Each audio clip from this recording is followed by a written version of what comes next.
You see how quickly he got up in the air. And how high. Oh, it floats high into the air. Are you ready to fly? Together we'll reach for the sky.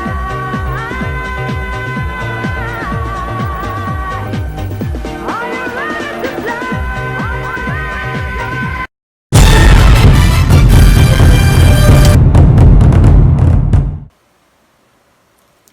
What's up? What's up? Prince Sports here. Don't forget to comment, like, subscribe. Now, guys, if you haven't noticed, NBA season is coming back. We got full release schedules. We got everything. And perhaps I'm gonna tell you guys some news that I don't know if you heard of it already. Maybe you did, maybe you didn't. But nevertheless, we're gonna talk about it. And I'm gonna talk about what I would like to see for this upcoming season in terms of matchups, finals matchups too. So basically, now it starts out July 31st, as we all know. 8-game regular season to cap off, to add on to the season that they already played. Now, before I even get to some of the schedules, you heard some teams complaining that they don't get an equal chance to play. They like to play in. That don't make no sense because if you're a team like the Knicks, Golden State Warriors, we're not gonna miss you. You know what I mean? You flop through half the whole season anyway. 75 to 80% of the season has already been played, and you didn't do nothing special. I'm not gonna lose any sleep of watching the Golden State Warriors or the New York Knicks, mess around and just be a punching bag for some other elite team, which is kind of silly, So get back healthy, go back, regroup, and try to build your team up and give us something worth talking about. This is why I don't talk about sucky teams all the time. I talk about the teams that actually win, because this is sports. Sports is a win-losing situation. So I'm not gonna waste my time constantly talking about franchises that lose. There's nothing to talk about because you just lost. All right? So stop complaining, go back and get right, and we'll see you next season. But for the other 22 teams battling, jockeying for a number one spot to be the best team in the NBA, let's look at some of their schedules. Now, the first game of the season is the Lakers versus the Houston Rockets. Now, how you look at that, that could be a good game. I expect it to be a fast-paced, up-and-down game, but now, if they come back out of shape or, not ready to perform, it could be a sloppy game, but nevertheless, it's going to be a good game. After the Lakers, the Houston Rockets, they play the Portland Trail Blazers, they play the Sacramento Kings, they play the Milwaukee Bucks, the Dallas Mavericks, the Indiana Pacers, 76ers, and Pacers. Now, Lakers, they got a pretty good schedule too. They play against the Rockets, of course, first. Nuggets second, back-to-back with the Jazz, the Raptors, Pacers, Trailblazers, or the Heat or Magic for the last game of the regular season. Clippers, another championship contending team. They play the Nets first. Hopefully, Kevin Durant is back. Or Kyrie Irving at least. Pelicans, which is that's a good matchup. Pelicans and Clippers, that's like the future versus the present.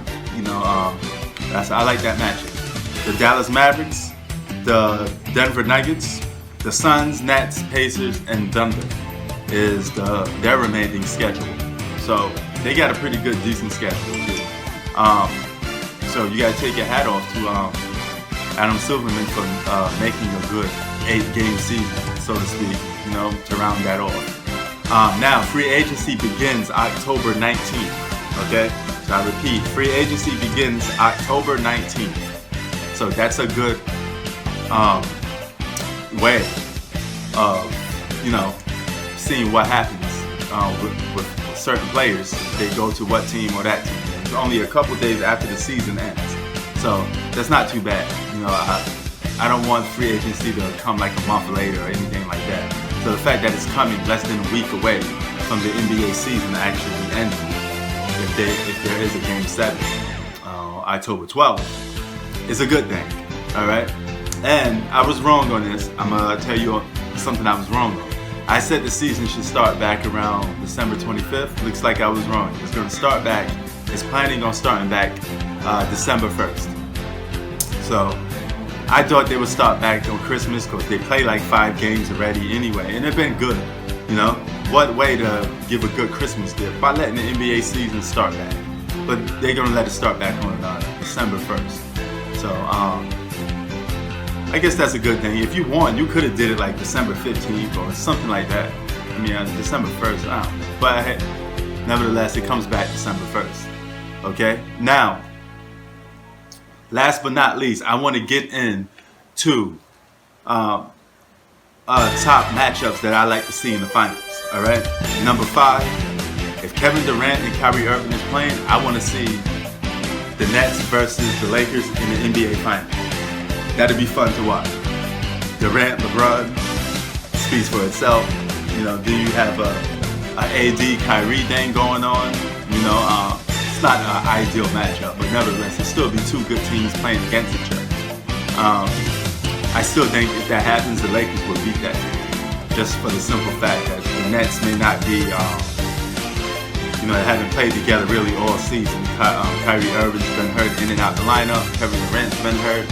So, nevertheless, it'd be a victory, but we would have to come back next season to the round table again to see those 2 guys battle it out again. Number 4, Nets, Clippers. That's another one, Durant versus Kawhi Leonard. Any matchup with the Nets in it, I think is a little premature. You know, even though I like to see them in the finals, if those 2 superstars are back, I think they will lose in the finals regardless of who they go up against in the West. So, if they go up against the Clippers beat them in about 6 games. Probably 5. Number 3, Lakers Celtics. What a good way to bring back the 1980s. Let's get a rivalry going on. You know, Lakers and Clippers always brings out Clippers. Lakers Celtics always brings out the goodness in the NBA. It's a good rivalry. And I mean, a lot of history behind it. I don't know why I just said that. You know, even though they can't meet each other in the finals.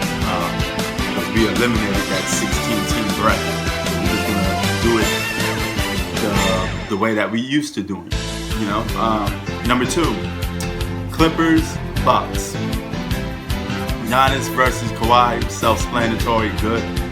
Giannis has a chance to get revenge, and Kawhi has a chance to put a stamp on it to make sure you don't even say Giannis is better. You can put the clamps on that, solve the argument once and for all.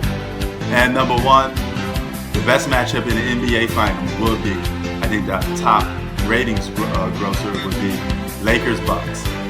Simple. Giannis versus LeBron, the future versus the present. What better way to have it than us to see it than the NBA Finals? You know, I still got the Lakers winning that one as well.